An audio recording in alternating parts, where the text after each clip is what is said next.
नमस्कार दोस्तों, नमः शिवाय। जीवन ज्योति चैनल में आप सभी का हार्दिक स्वागत करती हूँ। दोस्तों, आज की वीडियो में आप सभी लोग जानेंगे नवरात्रि पूजन में अखंड ज्योत के विषय में।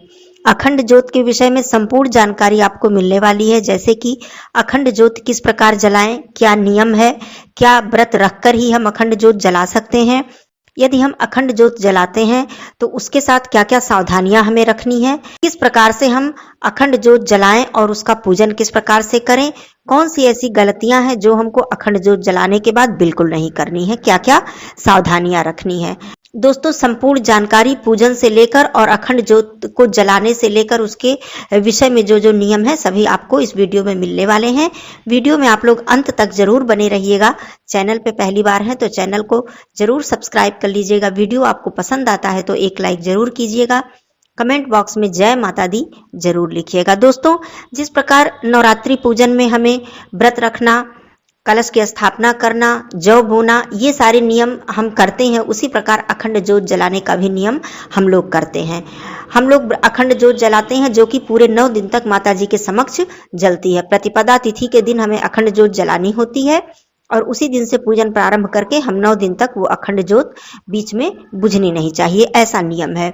अब दोस्तों, आइए बात कर लेते हैं कि अखंड ज्योत जलाने के क्या क्या नियम है। सबसे पहले तो आप अखंड ज्योत के लिए एक पात्र लीजिए।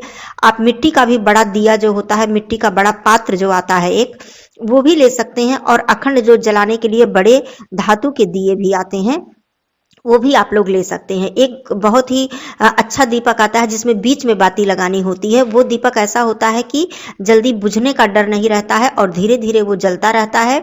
आपको बहुत जल्दी जल्दी आपको बाती बढ़ाने की भी आवश्यकता नहीं होती, जैसा कि आप स्क्रीन पर देख सकते हैं। ऐसा दीपक अखंड ज्योत के लिए बहुत ही उपयुक्त होता है।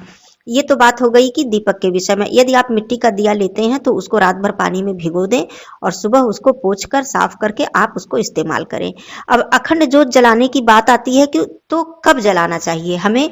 जब हम शुभ मुहूर्त में प्रतिपदा तिथि के दिन कलश की स्थापना करते हैं, जैसा कि कलश स्थापना का जो मुहूर्त है, समय है उसका, वो आप स्क्रीन पर आप देख सकते हैं, उसी समय हमको अखंड ज्योत भी जलानी होती है। कहने का अर्थ है कि उसी समय आप पूजन शुरू कीजिए, कलश की स्थापना कीजिए और अखंड ज्योत प्रज्वलित कीजिए। अब करना क्या क्या है आपको।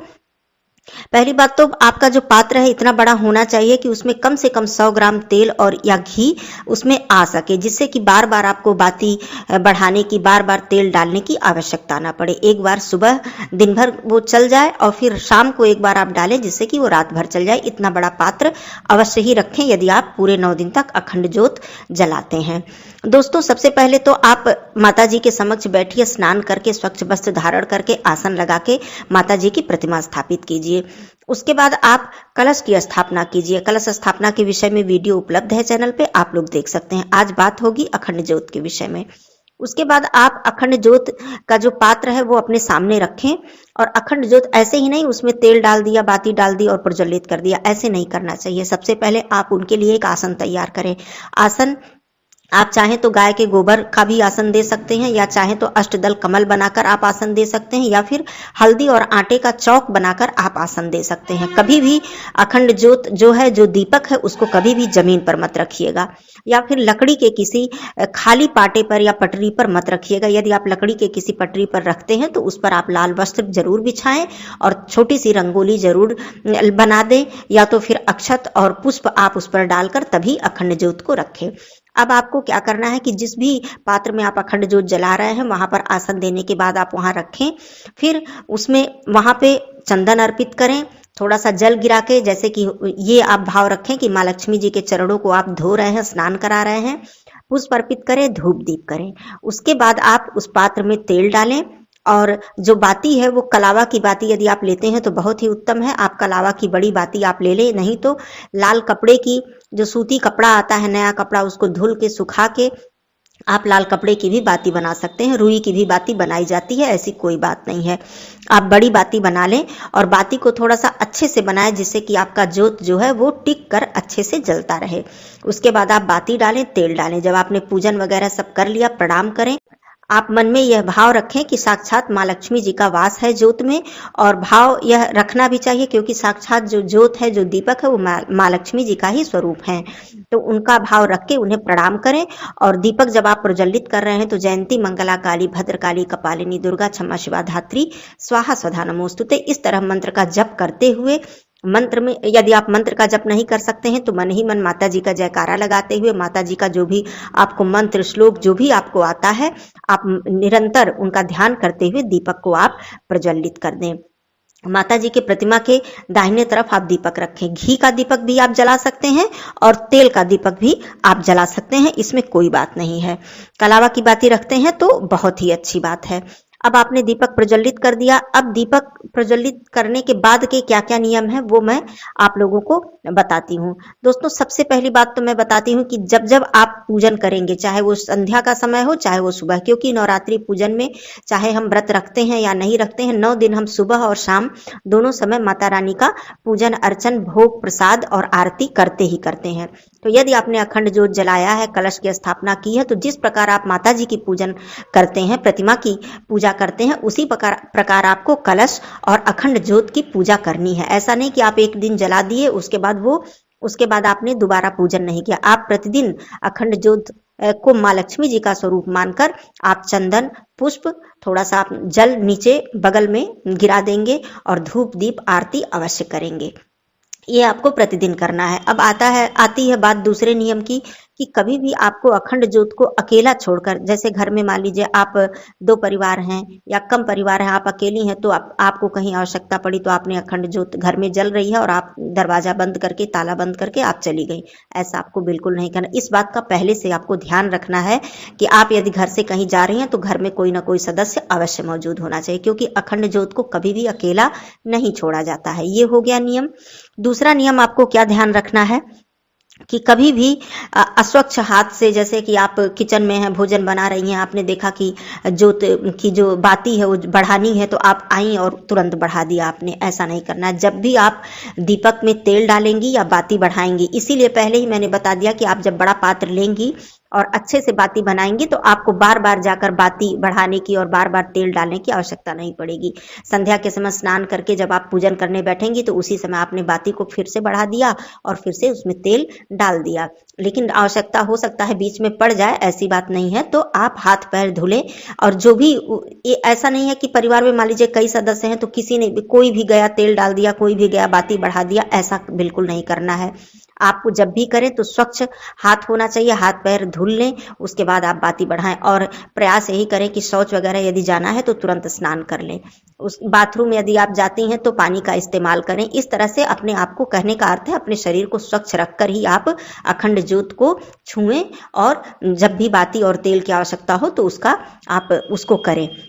दूसरी बात मैं बाती बढ़ाने के विषय में बता दूं कि बहुत अक्सर ऐसा होता है कि ज्योत बुझ जाती है तो मन में हमारे बहुत सारे भ्रम, बहुत सारी दुविधा आ जाती है, मन में शंका हो जाती है, डर बैठ जाता है कि मेरी बाती बीच में बुझ गई, ज्योत बुझ गई, अब क्या होगा। तो इसके लिए भी बता दूं दोस्तों, कभी भी जहां श्रद्धा है, जहां भक्ति है, जहां आस्था है, वहां पे भ्रम का कहीं कोई स्थान नहीं है, शंका का कोई स्थान नहीं है। दोस्तों, माता रानी कभी भी अपने संतान से नाराज नहीं होती हैं, अपने भक्तों से नाराज नहीं होती, लेकिन ध्यान रखना होता है, ध्यान तो रखना ही चाहिए। लेकिन बाई चांस ऐसा हो जाता है तो मन में कभी भी कोई शंका आप लोग मत लाइएगा। कोई कितना भी डराए कि अब तो कुछ अपशगुन हो जाएगा, अब तो ये बुरा संकेत है, माता जी नाराज हो गई हैं, ऐसा कुछ भी नहीं होता है। बस ध्यान रखना है। मैं तरीका भी बता देती हूँ। एक जो प्लकर होता है, जो चिमटी होती है छोटी, आप उसको साफ करके अपने मंदिर के पास वहां पे हमेशा के लिए वहां रखें, 9 दिन के लिए, कहने का अर्थ है आप रखें। जब भी आपको बाती बढ़ानी हो तो जैसे फूल लग जाते हैं बाती में, फूल को हटाना हो तो अक्सर फूल हटाते समय कहीं ज्योत बुझ जाए, ऐसा भी डर होता है। तो पहले आप बाती को बढ़ा दें, उसके बाद धीरे से उसी प्लकर से, उसी चिमटी से आप उसके फूल को हटा दें। तो आसानी से आप करेंगे तो आपकी बाती कभी भी नहीं, ज्योत आपकी कभी भी नहीं बुझेगी। दूसरी चीज, एक चिमनी आप अवश्य रखें। चिमनी जो होती है, आती है अखंड ज्योत के ऊपर ढक के रखने वाली, उसमें छेद होते हैं। और वो चिमनी इसलिए भी वो जरूरी है कि आपके जो दीपक है, जो आपका ज्योत है, उसमें मच्छर या कीट पतंगे, कीड़े मकोड़े न पड़ने पाए, इससे भी वो अशुद्ध हो जाता है। और दूसरी चीज, मान लीजिए कि हवा पंखा चल गया या हवा लग गई कहीं से तो वो जोत बुझने का डर, दोनों तरह से आपका जोत जो है आपकी वो सुरक्षित रहेगी। तो चिमनी भी रखें और साथ में वो प्लकर रखें। आप जब भी उसको बाती बढ़ा के तेल रख के फिर आप चिमनी से उसको ढक दें। ये नियम आप जरूर अपनाएं। दूसरी चीज क्या है, मैं ये बताना चाहती हूँ कि मान लीजिए आपके मन में ये बात है कि अखंड जोत तो मैं जलाना चाहती हूँ लेकिन व्रत में धारण नहीं कर पा रही हूँ या कर पा रहा हूँ, तो अखंड जोत कैसे जलाऊं। तो इसमें भी आप लोग अपने मन में कोई भ्रम न रखें। यदि आप व्रत धारण नहीं 9 दिन का कर रहे हैं, पहला दिन या आखिरी दिन कर रहे हैं या नहीं कर पा रहे हैं किसी कारणवश, तब भी आप अखंड जोत जला सकते हैं, कलश स्थापना कर सकते हैं। बस नियम यह है कि आपको सात्विक रहना है, लहसुन प्याज का प्रयोग नहीं करना है, मांसाहार का प्रयोग नहीं करना है। हो सके तो ब्रह्मचर्य का पालन कीजिए 9 दिन और अखंड जोत जलाइए, कलश की स्थापना कीजिए, माता रानी का विधि विधान से पूजन कीजिए। कोई इसमें दिक्कत वाली बात नहीं है। अब आती है बात कि मान लीजिए कि 9 दिन अखंड जोत आप नहीं जला सकते हैं, 9 दिन लगातार नहीं जला सकते हैं, आपको बाहर जाना है या घर में आप पूरे दिन नहीं रह पा रहे हैं, या पति पत्नी हैं तो दोनों लोग जॉब कर रहे हैं, नौकरी कर रहे हैं तो बाहर जाना ही पड़ेगा, तो क्या करें। तो एक दूसरा भी नियम है, सुबह शाम तो आप पूजा करेंगे तो आरती करेंगे ही, दीपक जलाएंगे ही, वो तो अलग बात हो गई।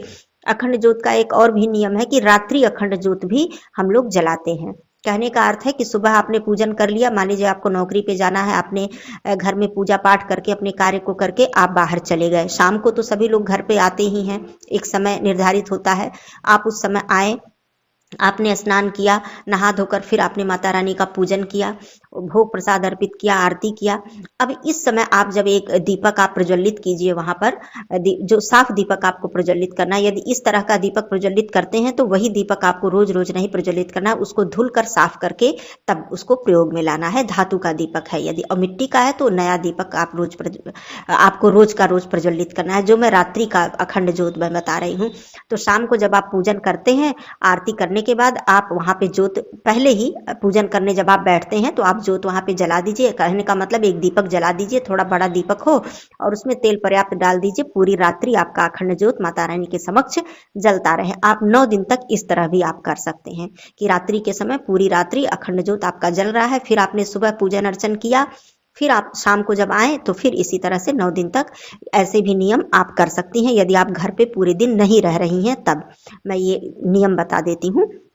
दूसरी चीज क्या है कि अखंड जोत आप जब 9 दिन आपका पूरा हो जाता है, व्रत पूर्ण हो गया, 9 दिन हो गया, 9वीं तिथि समाप्त हो गई और आपके दीपक में तेल बचा हुआ है या घी बचा हुआ है, तो उसको कभी भी बाती को आप स्वयं से मत बुझाएं। ऐसी गलती आप कभी मत कीजिएगा कि चलो अब व्रत पूरा हो गया, हवन हो गया, कन्या पूजन हमने कर लिया, व्रत का पारण हमने कर लिया, अब जोत हम बुझा दे रहे हैं क्योंकि अब सारी चीजें समाप्त हो गई।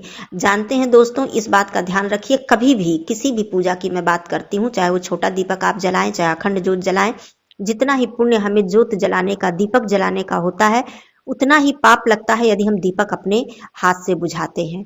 कभी भी दीपक को नहीं बुझाना चाहिए। दीपक स्वयं अपने आप ही दीपक बुझकर समाप्त हो जाए, अर्थात ठंडी हो जाती है दीपक, तब तक आप उसको जलता रहने दें, चाहे वो 9वीं तिथि हो चाहे 10वीं तिथि हो जाए। आपके मान लीजिए कि तेल जब आपने ज्यादा डाल दिया है तो बचा हुआ है, तो स्वयं से दीपक को ठंडा होने दीजिए। कभी भी दीपक को स्वयं मत बुझाइएगा, ऐसा पाप कभी मत कीजिएगा, ऐसी गलती आपसे कभी ना होने पाए। ये नियम था दोस्तों 9 दिनों का। अब 9 दिन तक यदि आपने अखंड जोत जलाए तो जैसे मैंने बताया, घर छोड़ के आपको नहीं जाना है, अस्वच्छ शरीर है आपका, तो उस स्थिति में आपको दीपक को नहीं छूना है, स्पर्श नहीं करना है। 9 दिन तक आपको माँ लक्ष्मी का स्वरूप मानकर पूजन अर्चन करना है। तो इस तरह से आपको सारे नियम निभाने हैं। और दूसरी चीज कि आपको 9 दिनों तक सात्विक रहना है। चाहे आप व्रत रख रहे हैं तब तो आप सात्विक रहेंगे ही, फलाहार लेंगे, सब कुछ ठीक है, लेकिन यदि आप व्रत नहीं रख रहे हैं तो आपको सात्विक भोजन ही करना है, लहसुन प्याज आदि का प्रयोग बिल्कुल नहीं करना है। दोस्तों, ये सारा नियम था आपके अखंड जोत के विषय में। यदि आपको कोई बात, फिर भी कोई मन में शंका रह जाती है तो आप लोग जरूर पूछ सकते हैं कमेंट के माध्यम से। फिर मिलती हूँ अगले वीडियो में। आप सभी लोग माता रानी की कृपा प्राप्त करें, अखंड जोत जलाएं, कलश की स्थापना करें, माता रानी का पूजन अर्चन करें। फिर मिलती हूँ अगले वीडियो में, तब तक के लिए दोस्तों धन्यवाद। नमः शिवाय, जय माता दी।